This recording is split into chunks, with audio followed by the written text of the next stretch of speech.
The rooms of Honoria Vane's Mayfair house were arranged for admiration rather than comfort, and the guests took their cue. They drifted beneath high cornices, paused dutifully beneath canvases, and navigated the polished floor as if it were not quite to be trusted.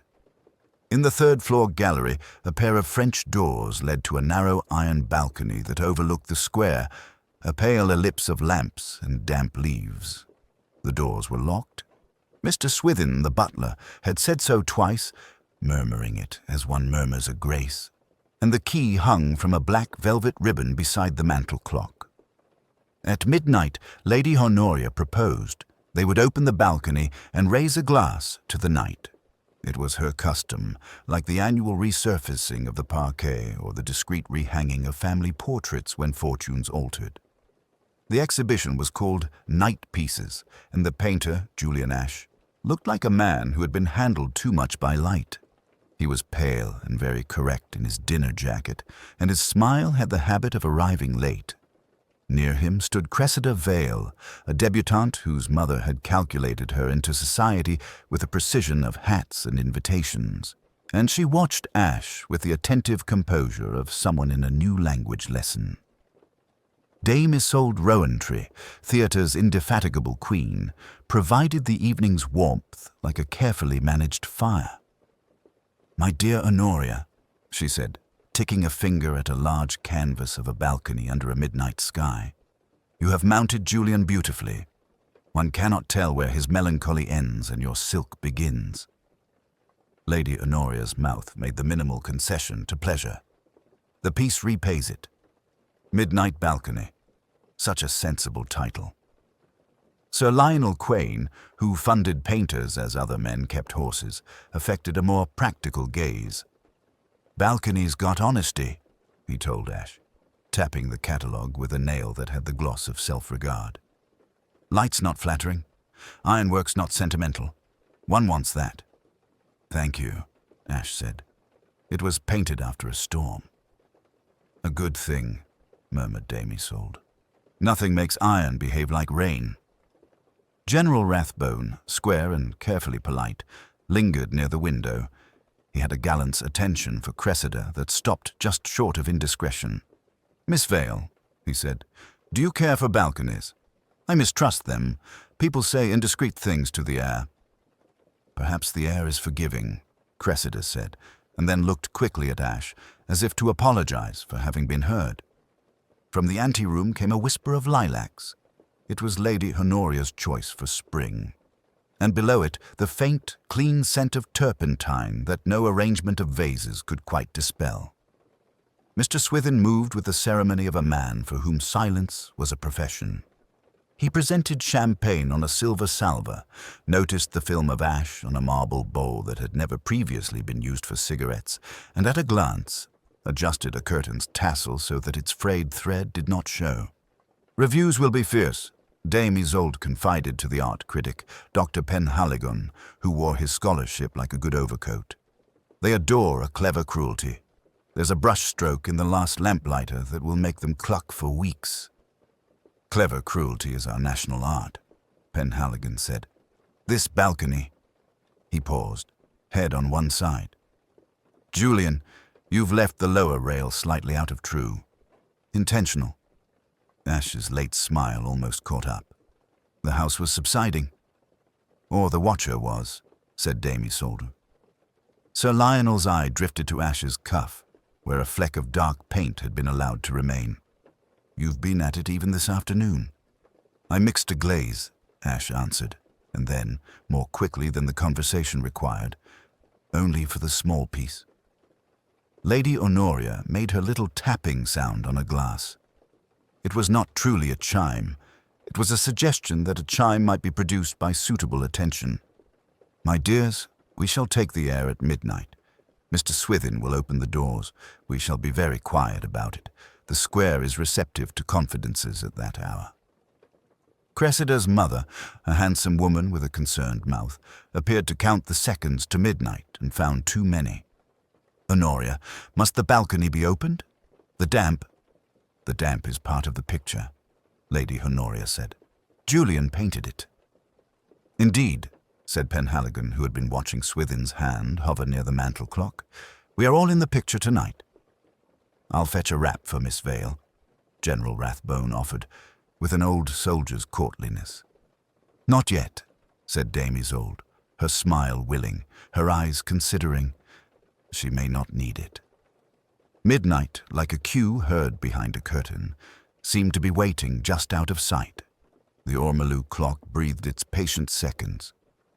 Outside, a cab passed, confidential as a secret, and the square sighed. Midnight declared itself in the drawing room with 12 small civilized strokes. Conversation thinned, as though the clock had laid a gentle finger on the company and asked for attention.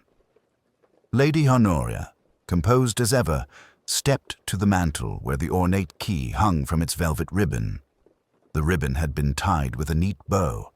As she loosened it, the velvet kinked, showing where it had been pressed upon itself for years. "Shall we?" she said, without brightness. Mr. Reeves, the butler, drew back the curtains with a practiced sweep. The French doors, tall and faintly fogged where the night condensed upon the glass, showed a pale suggestion of ironwork beyond. Lady Honoria fitted the key with care. The lock gave a discreet click and the handle turned. A tide of cool air came in, carrying the faint scent of wet stone and London plane trees. Somewhere below, a cab moved, muffled. For a moment, the painting and its subject made a quiet duet. Ashford's balcony in silvered oils, and the actual balcony in moonlight, each answering the other. The company advanced a step, glasses held, as if to meet the night on tiptoe. It was Dame Isolde who first leaned her head a fraction, the way an actress attends to a cue. "Someone is there," she said in her stage whisper that reached the furthest seat without seeming to travel. A figure stood just to the right of the doorway, half concealed by the angle of the stone pier. He seemed to have leaned lightly upon the rail to regard the square, hatless, head inclined. The lapel of his dinner coat showed a pale gardenia, like a small moon. The white stood out with a curious emphasis. "Sir Alistair?" said Mrs. Whitmore, not quite questioning, not quite greeting. He did not answer. The general, moving with an old, serviceable economy, stepped past Lady Honoria. His hand went to the man's sleeve and then to his wrist. There was a minute pause. The general looked up and, with a restraint that made his words almost formal, said, "I think Sir Alistair has been taken ill." No one cried out. Mrs. Whitmore's hand found Eleanor Vance's and closed. Eleanor stood very straight, her face an obedient calm in the moonlight. Julian Ashford had not moved. His gaze, which in life often gave nothing away, seemed for once to have turned inwards, as though he were examining not the tableau before him, but something remembered. Lady Honoria reached for the key still in the lock as if to anchor herself by the gesture. "Mr. Reeves," she said, "telephone Dr. Swithin, and, yes, the police, I think. At once." "Very good, my lady," Mr. Reeves said, and the words were a kind of benediction. He vanished as if the house itself had absorbed him. They had not touched Sir Alistair, but his pose had a finality that no delicacy could deny. His head had fallen a fraction more toward his shoulder, and his gardenia, bruised at the edges, released a sweetness that felt intrusive. On the stone by his foot lay a sliver of glass, no larger than a nail paring, which caught the light when the night air stirred the curtain. A half-moon of moisture had formed on the threshold from a glass set down there earlier and forgotten. Dame Isolde, practical in crisis, drew the curtain against the open door without closing it. "He shouldn't be disturbed," she murmured, as if to an audience that needed soothing. "Let us give him air and quiet." "Air," Julian repeated softly, as if the word had a taste. His eyes dropped to Sir Alistair's hand against the rail. There was a faint smudge, no more than a whisper, upon the polished cuff, something neither dust nor soot. He did not remark it. That would come later, when words had their use again.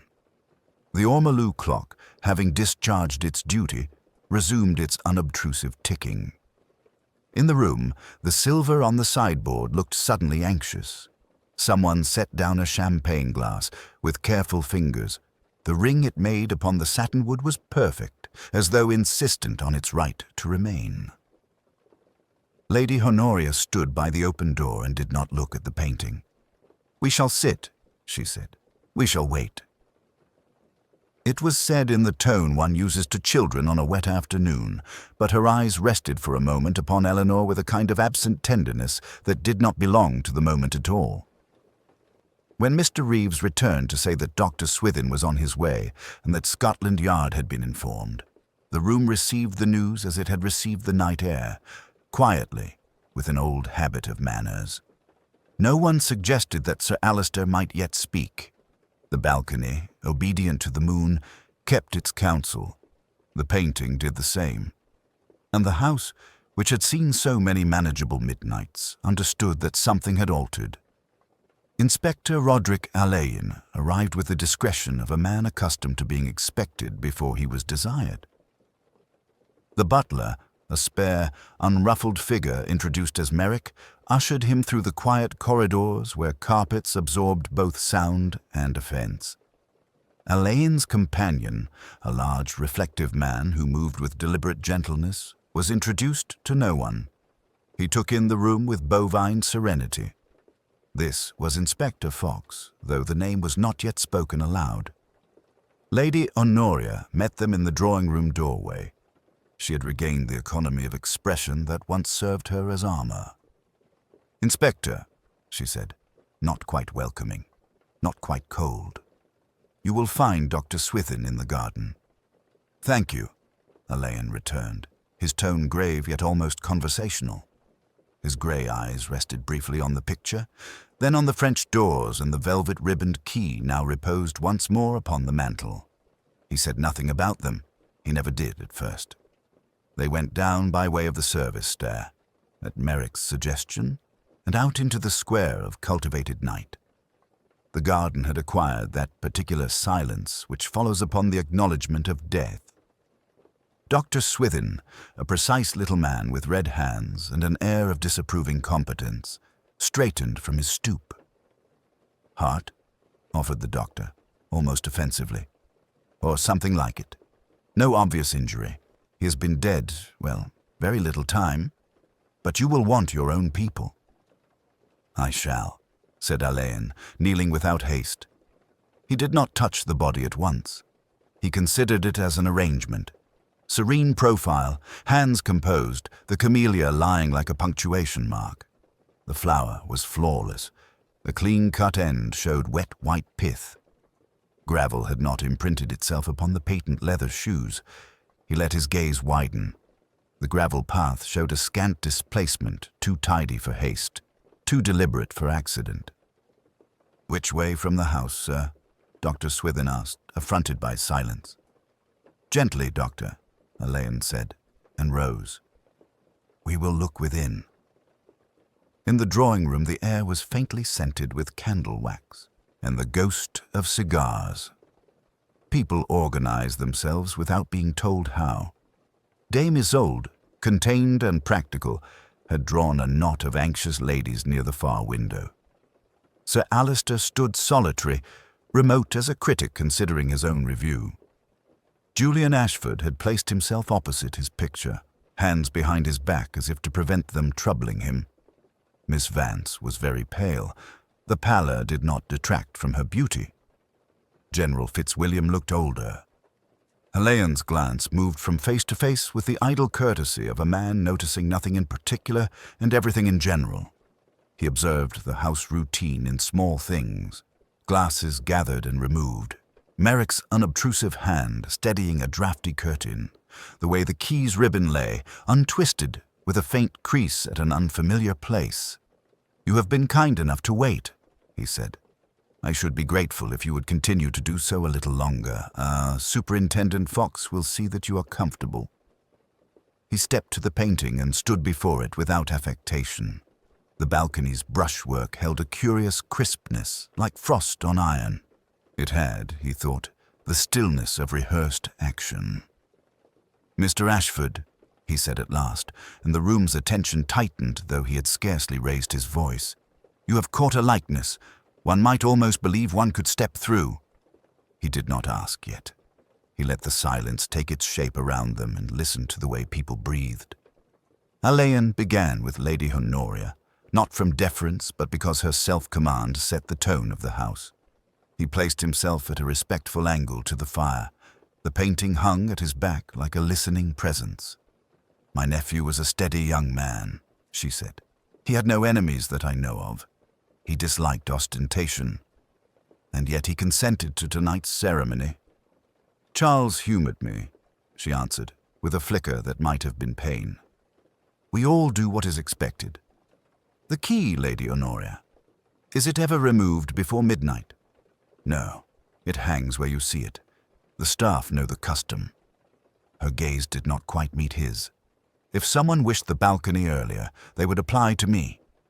He thanked her and let silence extend.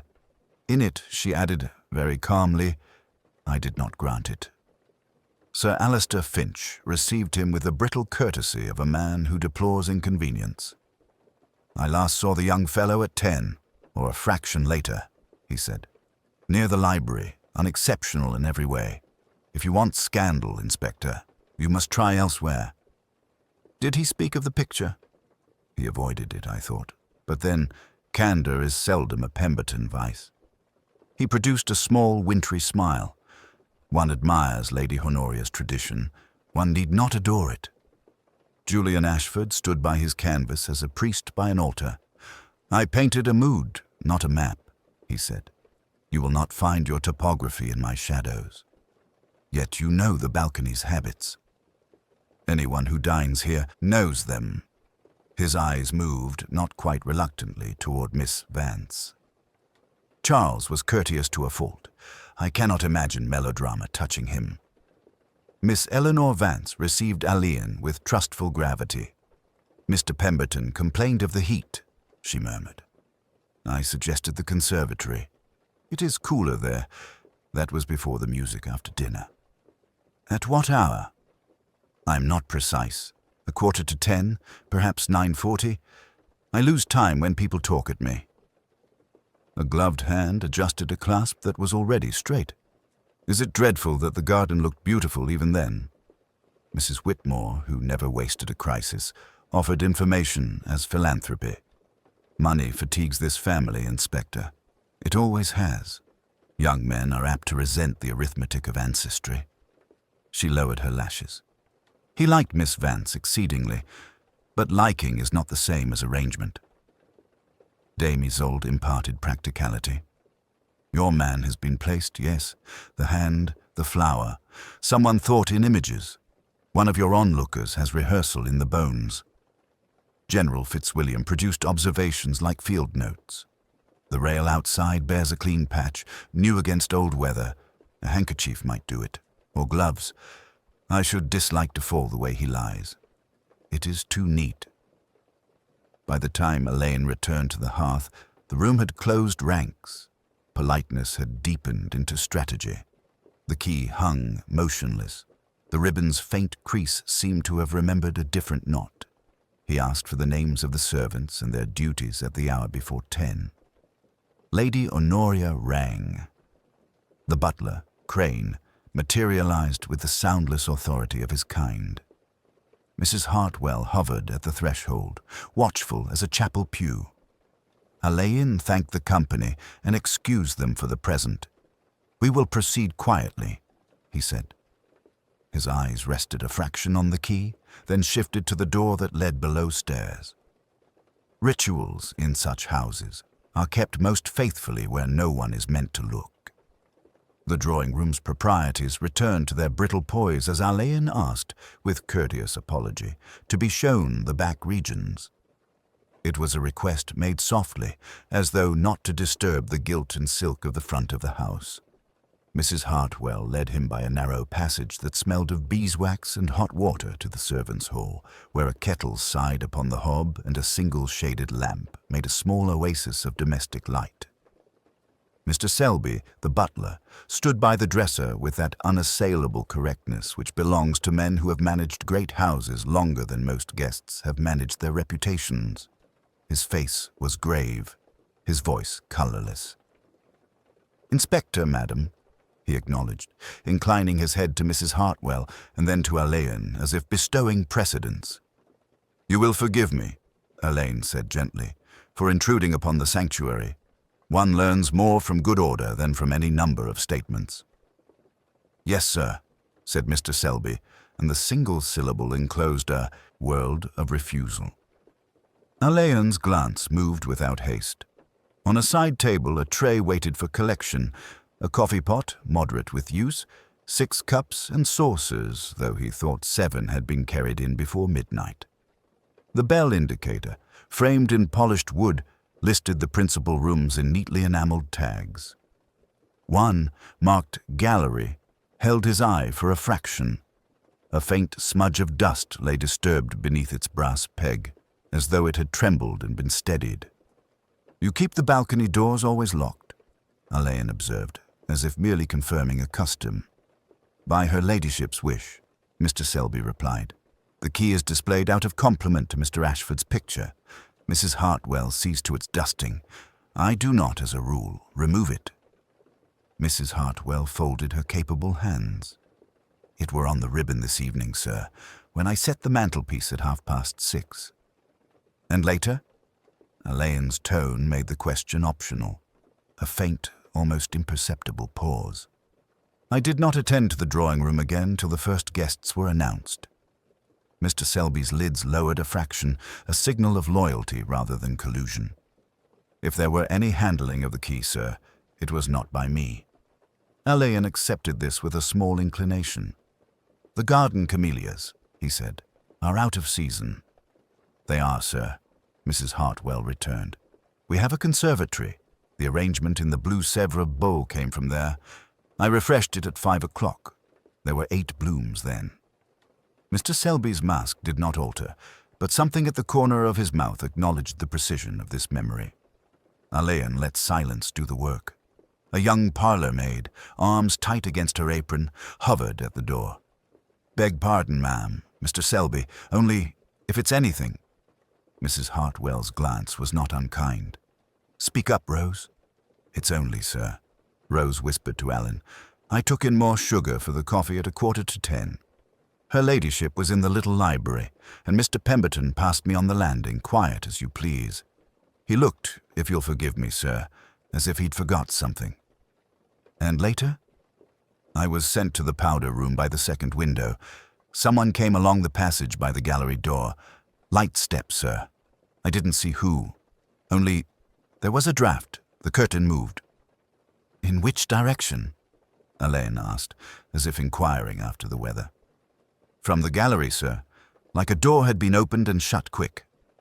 Mrs. Hartwell's hands tightened, then released. "We keep those doors fast."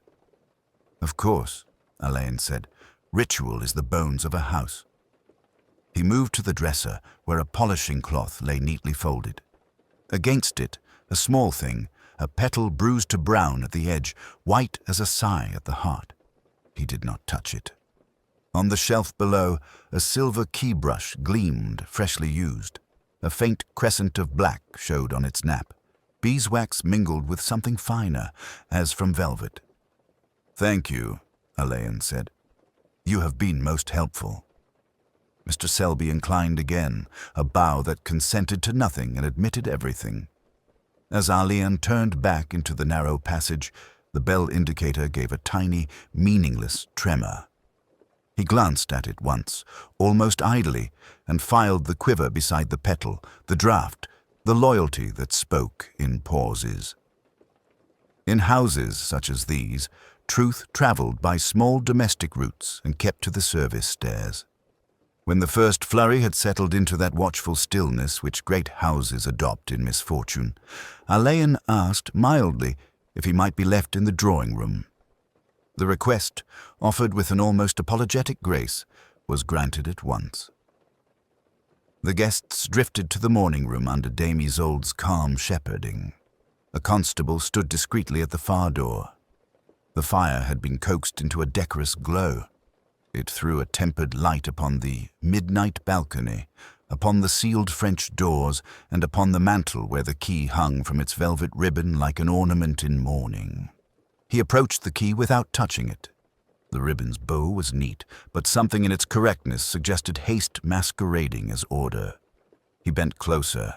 There was a faint bruise on the velvet where a knot had once lain. The present knot sat a little higher. The crushed nap below it remembered another position and another touch. A pale dusting, poudre de riz perhaps, clung in the flock of the ribbon's loop. He allowed himself the smallest private frown and turned instead to the mantel's arrangement. On the marble, a low cloisonné bowl floated camellias among round leaves. The water lay bright and undisturbed, save for a small wet crescent upon the marble lip where a bloom had recently rested. There were 5 flowers. He glanced at them with the fastidious interest of a man who has learned useful truths from the way people perform their ceremonies. "Mr. Gibbons," he said as the butler, silent-footed, appeared in the doorway. "Sir." "Lady Honoria likes camellias here." "Every evening, sir. From her ladyship's conservatory. 6, always. Always. Yes, sir." It was not emphasis so much as a statement of right. "I change the water at 9:30. 6 blooms." Alleyn studied the bowl again. "How many did you observe at 11 when you attended the fire?" Gibbons' lids lowered in recollection. 6, sir. And now there are 5. Yes, sir. It would not be usual to remove one? Never, sir. Her ladyship doesn't like odd numbers on the mantel. Alleyn looked faintly amused, as if numbers, like guests, had their due place in society. Thank you. His gaze moved to the French doors. The moonlight pressed its face to the glass, with the cool insistence of a caller not to be admitted. On the inner brass of the lock, there was a minute fogging where a warm hand had rested. That, too, told a story of timing and touch. He opened his pocketbook and made a small note, not of facts, but of the sequence of things. The conservatory, the nightly bowl, the 6, the 5, the water's ring, the ribbon's memory of an earlier knot. Mrs. Hartwell came with a low, capable rustle. She carried a linen cloth, an heirloom of precise laundering. "If you'd like, sir, I'll have the room put by." "In a moment, Mrs. Hartwell. Forgive me, who ties the key's ribbon to the hook?" "I do, sir, as my lady showed me. Left loop short, right loop long." She looked, frowned very slightly. "That's not my bow." "Someone else, then?" His voice was gentle. "It is awkward to say as much, but the awkwardness is ours, not yours." She inclined her head, relieved and stricken in equal measure. In the garden, Alleyn went on, as if discussing weather. "There is a camellia near Mr. Pemberton's hand. Would that bloom have come from the conservatory?" Mrs. Hartwell's glance flicked to the bowl. She took a breath that did not quite become a sigh. "We've no camellias in the lower beds, sir. The gardener doesn't consider October suitable. Those are all under glass." "Thank you." He closed his pocketbook with a sound both definite and discreet. He stood very still then, as he often did at the edge of a thought. The room, with its rituals, its nightly flowers, its lock and key, its precise bow, had quietly confessed a breach.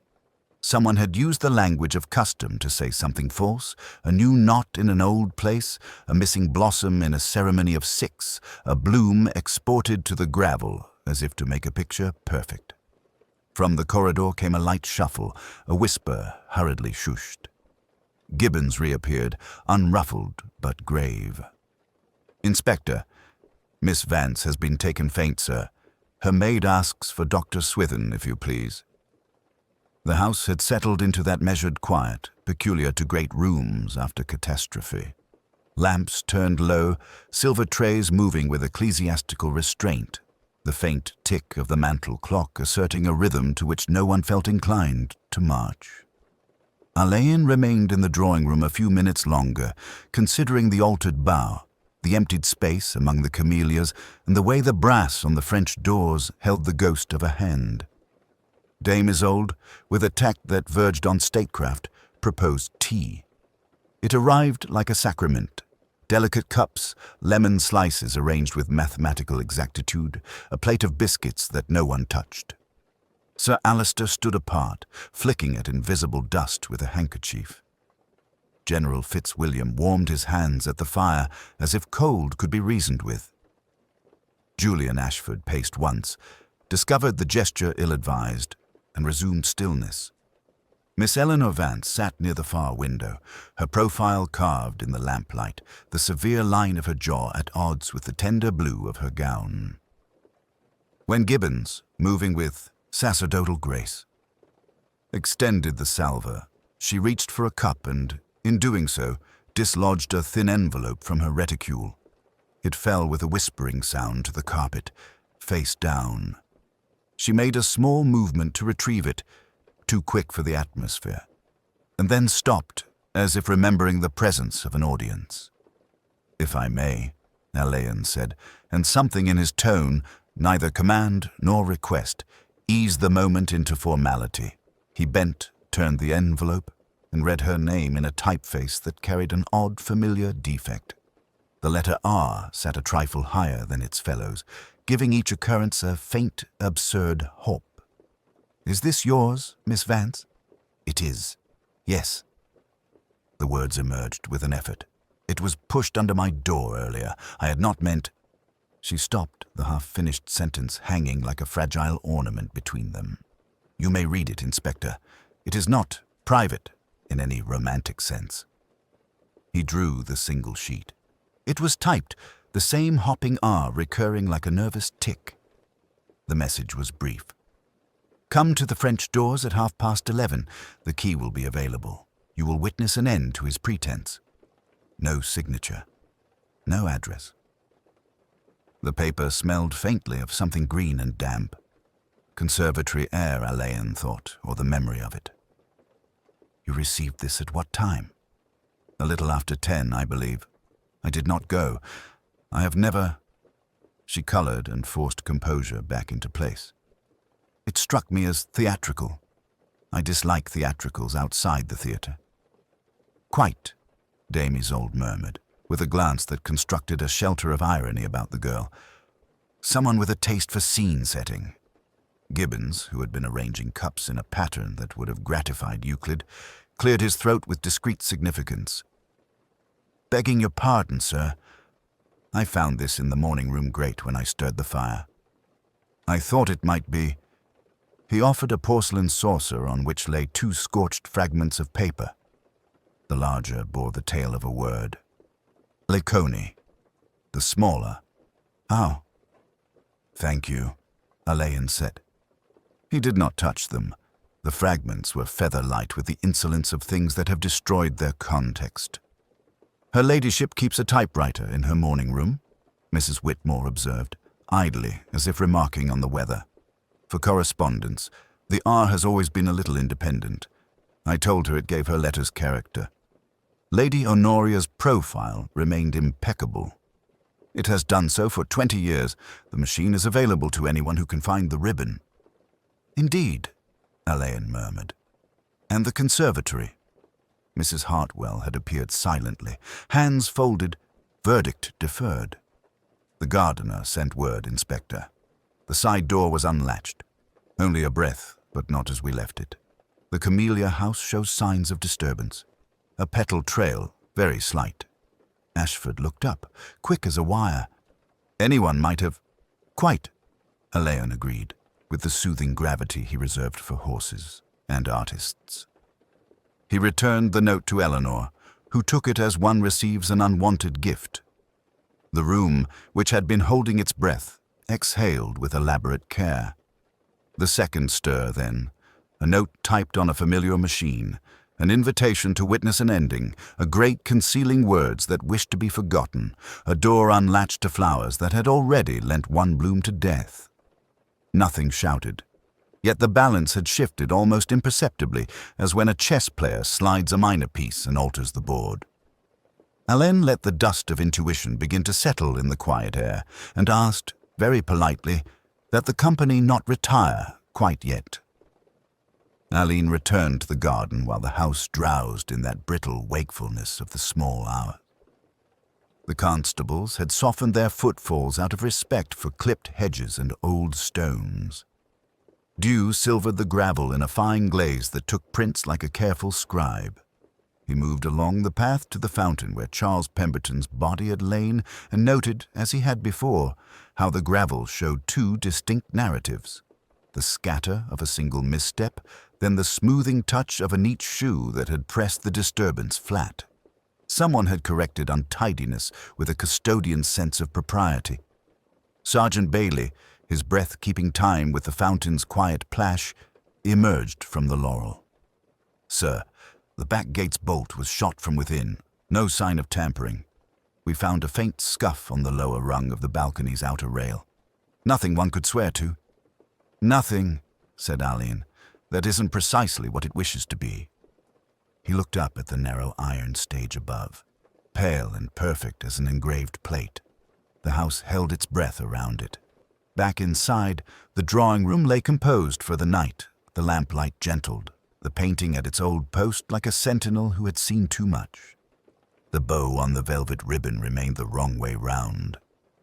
Lady Honoria had closed the doors after midnight and locked them again by habit. But the bow's unfamiliarity told of an earlier appropriation and a return by hands untrained in her private signature. Servants, steeped in ritual, reproduced such minutiae without thinking. A guest, however intimate, would tie a bow as bows are tied everywhere, indifferently from the general world. He stood before the cloisonné bowl. 5 camellias floated like small moons. The 6th, placed in death, had been carried from this very water, not plucked from earth in panic, selected, then borne downstairs with care. A flourish, then, a curiously formal one. He thought of Dame Isolde's practiced gestures, of Mrs. Whitmore's social punctuations, of Sir Alister's cool little cruelties. He thought of Julian Ashford, whose art had steadied itself in the representation of exactly this balcony, and of a young man who had talked of truth having its own timing. Timing. Dr. Swithin's 2 hours. That calculation put death near 11. The note to Miss Vance had set her to observe at past. To see what? Death already accomplished, or its epilogue?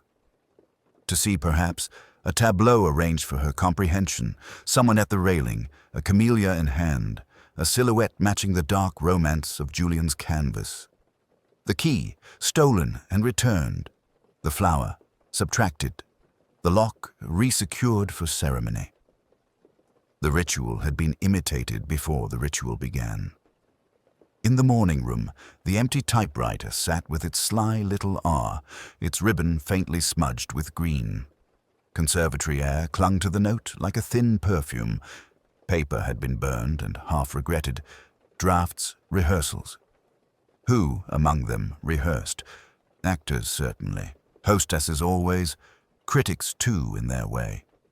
He imagined the writer moving lightly through the house at 10, upstairs to Eleanor Vance's door, then back through dusky passages with a practiced unconcern that came either from privilege or long familiarity.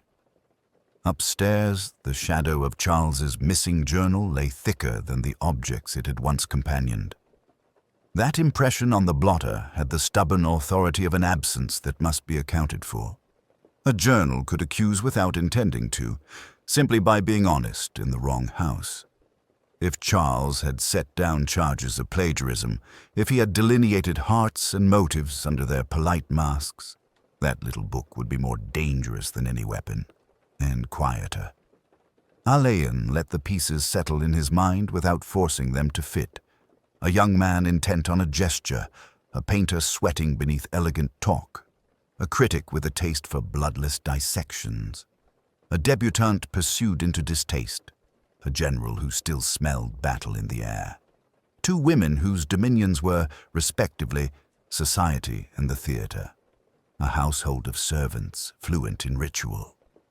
The bow on the key, the camellia, The note with its upward-tipping R, the smoothened gravel, the bolt shot on the garden gate.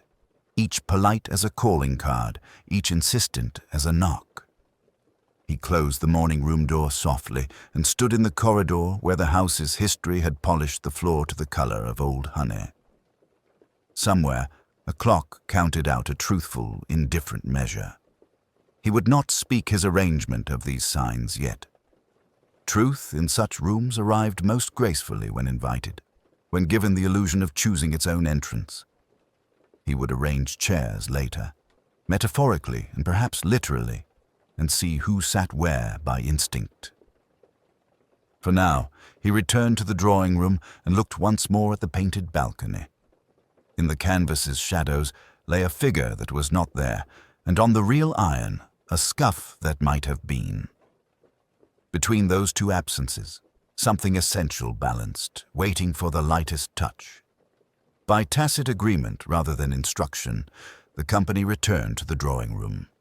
The fire, newly coaxed, lent a subdued glow to the silk walls, and the painting's dark balcony seemed to breathe with the room's slow, communal exhalation. Alleyn requested tea. It arrived on a wheeled tray, accompanied by small sandwiches that no one touched. He preferred, at moments such as these, the hush of china against silver to any more strident mechanism of inquiry. "If you will indulge me," he said, his tone courteous, "I should like a trifling demonstration. One learns, in households ordered by ritual, that hands tell stories." Gibbons produced a narrow length of black velvet ribbon, another from the household stores, and placed it with a note card upon the central table. Lady Honoria, grave but obliging, tied a bow with economical assurance. The left loop indeed short, the right long. Dame Isolde, smiling faintly, arranged a symmetrical knot that might have graced a theatrical bouquet.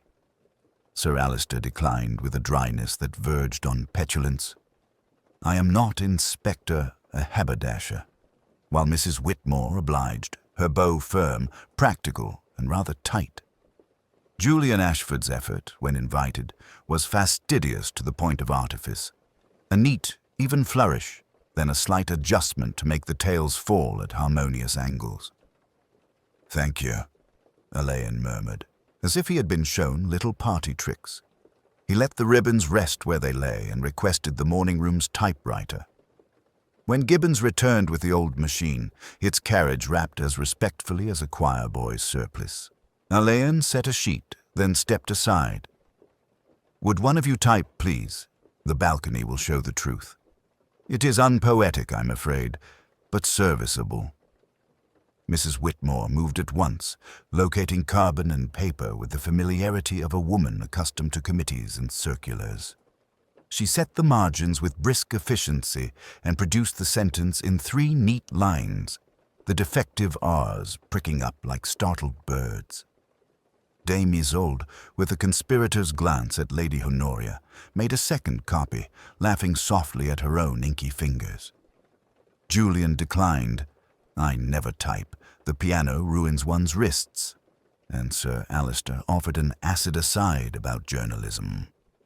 Eleanor, when pressed, produced a light, hesitant impression. Her touch barely troubled the keys.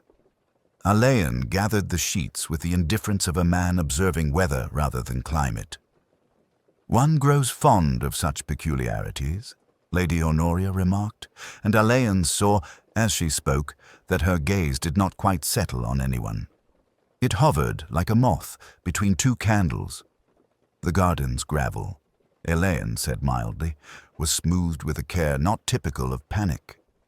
Some of us are constitutionally incapable of leaving things awry. Sir Alister sniffed. "Tidiness is not a crime, Inspector." "No," Alleyn agreed, "nor is taste." He let the silence work, a gentle solvent. After tea, he asked Julian Ashford for a word in the conservatory. They went by the side passage where the air changed from hearth warmth to the chlorophyll, cool of glasshouse dusk. Moonlight lacquered leaf and terracotta. A camellia tree lifted its waxen blooms like pale declarations. You quarreled with Charles about plagiarism, Alleyn said without heat. He kept a journal. It is missing. Julian's profile, reflected in the black panes, was the profile of a coin. Charles entertained theories. He mistook influence for theft. Young men do. And the letter to Miss Vance, typed here. A fractional pause. I did not write to Miss Vance. No, but someone who likes order and finish did. Someone who understands that a scene gains authority when properly dressed. Alleyn touched a fallen petal. The camellia beside Charles was a flourish. It asks to be admired. Julian's hand, resting on the rim of a pot, whitened at the knuckles. You are determined to make an opera of this, Inspector. On the contrary, Alleyn said. A chamber piece. A shadow moved at the far door. Only Gibbons, perhaps, or the suggestion of him, and the house drew its breath again. They returned by the long corridor where portraits advanced and receded like remembered obligations. In the drawing room, conversation drifted into that strained civility which is the polite world's answer to siege. Alleyn stood once more before the painted balcony. Thank you, he said to no one in particular, and perhaps to the picture. We will sit together a little while longer, if you please. He did not yet disturb the arrangement. The curtain would rise, but not by force. Silence settled after the confession. Alleyn did not raise his voice nor summon uniforms in a flurry. He merely inclined his head to Sergeant Bailey, who appeared in the doorway. Mr. Ashford, Alleyn said, I must ask you to accompany us. There will be formalities at the yard. Your statement, the question of charges. I shall advise that you see your solicitor before you sign anything. Ashford looked towards the painting. Yes, he said, there's nothing more to paint. Lady Honoria rose. Gibbons, Mr. Ashford's coat. The butler returned with somber efficiency. She extended a gloved hand to Ashford, not precisely in comfort, but as the last act of a necessary ritual. You will conduct yourself, Julian, as a gentleman. That at least remains within your power. He bowed over the hand he had once hoped to impress with art rather than contrition. You've always known what remains, Lady Honoria. Sir Alistair stood as if at a private curtain call. There will be whispers, he observed, then statements, counter-statements, and, in time, a monograph. His gaze shifted to Alleyn. Do you require the canvas, Inspector? In due course, Alleyn replied. For the moment, veil it. Dame Isolde had already drawn a holland cloth from behind the screen. Gibbons lifted it with ceremonial gravity, and the midnight balcony vanished into a pale drape. Mrs. Whitmore, who managed disasters as other women arranged flowers, approached Miss Vance. My dear, I'll have a note to your aunt in the first post. You will remain with me until the papers tire of themselves. Eleanor inclined her head. Thank you. She did not look at Ashford. Dr. Swithin murmured something to General Fitzwilliam, who responded with a brief nod. Servants moved with a hush that was not fear but civility in extremis. Mrs. Hartwell placed a muffler about Ashford's neck as she might have done in any winter for any departing guest. The key to the French doors lay on the mantel in its reversed bow. Lady Honoria removed it from the ribbon and placed it in Alan's palm. It has served its purpose, she said quietly. Bailey stood a respectful pace behind Ashford. There was no hand upon the arm, no clang of metal, only the soft murmur of doors, the echo of steps across stone, and the discreet arrival of a plain car at the mews entrance. The house accepted the subtraction without complaint. Sir Alistair drifted toward the veiled picture. It will be shown again, he said. In a courtroom, perhaps. Few compositions do, Dame Isolde answered. The stage is merciless at noon. Alleyn took a final turn about the room, touching nothing, noting everything, the 5 camellias riding their small circles, the fold lines in the Holland, the faint green scent of the conservatory in Eleanor's discarded envelope. The company, like a company after a last act, dispersed without chatter. When the door closed behind the motor car, a different quiet arrived, the kind that follows choice. Alleyn remained by the veiled painting, and the clock resumed its tempered speech. There would be reports, charges to frame, a statement to verify, but not yet. He preferred, before the machinery began to grind, to let the mind's dust settle once more. He drew the curtains a fraction and looked out upon the empty balcony. Morning settled over Belgrave Square with the pale reserve of a watercolor washed thin by light. The house had resumed its decorum, though a new timbre sounded beneath the silver and silk, like a string tuned a half-tone low. The painting lay veiled. The balcony, unpainted and exacting, kept its narrow counsel beyond the newly polished glass. Alleyn, who had given his statement to the yard by telephone, delayed his departure long enough to walk once more through the rooms that had staged the night's performance.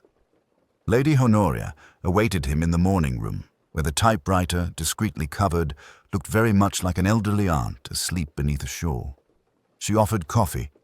He accepted, and they observed a minute's ritual silence before speech. "There will be scandal," she said, without emphasis. "There will be talk," Alleyn replied, which is the gentler form of scandal when the participants know how to lower their voices. "Will Miss Vance be damaged?" "No more than the season bruises those who refuse. To be bought," he said. "She will be cared for." Lady Honoria inclined her head, and a small corner of weariness showed through the fine glaze of breeding. "I shall ask Isolde to take the child into the country for a fortnight," she said.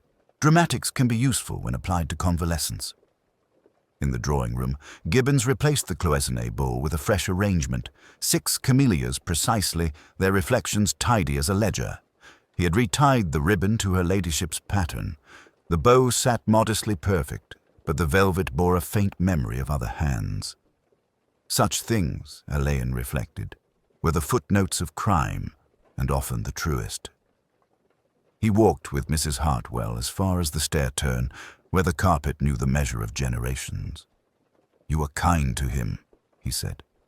"A body notices when kindness is needed," she answered, allowing herself one unguarded sentence. He wanted very much to matter. Outside, the garden had regained its geometry. A single petal escaped from Gibbons' bowl, rode the fountain's surface like a small white boat, and was gone. The gravel where hands had smoothed disorder looked innocent again, which is the way of gravel and people when properly pressed. Sir Alister took his leave with measured compliments that sounded like footnotes to an unwritten review. Mrs. Whitmore promised discretion as one promises prayer, sincerely and with a practical understanding of its limits.